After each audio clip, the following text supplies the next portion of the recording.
চিকিৎসকরা বলেছিলেন শিশুটি পৃথিবীর মুখ দেখবে না, কিন্তু মায়ের হার না মানা দৃঢ়তায় সংগ্রাম করে পৃথিবীতে আসা সেই ছেলেই যে একদিন ক্রিকেট সাম্রাজ্য শাসন করবেন তা ঘুণাক্ষরেও কেউ ভাবতে পারেননি। তিনি আর কেউ নন, মাদ্রাজে জন্মানো ইংলিশ ব্যাটার নাসির হুসেইন। আশ্চর্যজনকভাবে ক্রিকেটে নাসিরের শুরুটা ছিল তুখোড় লেগ স্পিনার হিসেবে।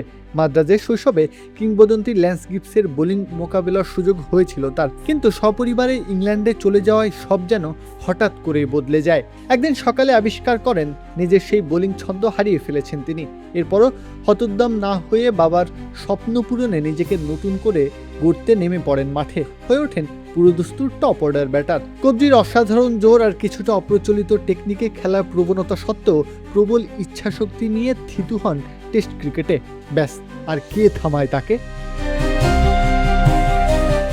1999 সালে যখন নাসির ইংল্যান্ডের টেস্ট দলের নেতৃত্ব নেন, দলটি তখন বিশ্ব টেস্ট র্যাঙ্কিংয়ের তলানিতে। সেখান থেকে অবিশ্বাস্যভাবে খাদের কিনারা থেকে তিনি টেনে তোলেন দলকে। প্রখর বুদ্ধিসম্পন্ন নাসির মাঠে ছিলেন এক জাদুকরী রণকৌশলী। প্রতিপক্ষকে ধাঁধায় ফেলতে এক ওভারেই 4 বার ফিল্ডিং পজিশন বদলাতেন তিনি। মাইক ব্রিয়ার্লির পর ইংল্যান্ডের সবচেয়ে বাগ্মী ও মেধাবী এই দলপতির অধীনেই দলটি টেস্ট র্যাঙ্কিংয়ের 9 নম্বর থেকে 3-এ উঠে আসে।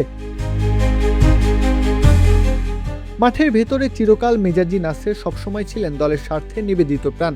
আঙুলের চোট কিংবা অ্যাশেজের ব্যর্থতা কোনো কিছুই তার খেলার জেদকে দমাতে পারেনি। 2004 সালে খেলোয়াড়ি জীবনের শেষটাও তিনি করেন রাজকীয়ভাবে।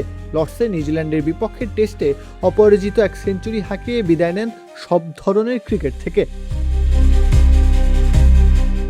বাবা জাওয়াদ হুসেইনের ক্রিকেট খেলতে না পারার আজীবনের অধরা স্বপ্নকে পূর্ণতা দিয়ে বর্তমানে ক্রিকেটের অন্যতম দক্ষ ধারাভাষ্যকার হিসেবে কাজ করছেন নাসির। ইংল্যান্ডের সাদা জার্সিতে 5,500-এর ওপরে রান করা নাসির হুসেইনের জীবন তাই এক অদম্য যোদ্ধার অমর আখ্যান। প্রত্যয় কাব্য, খেলা 71।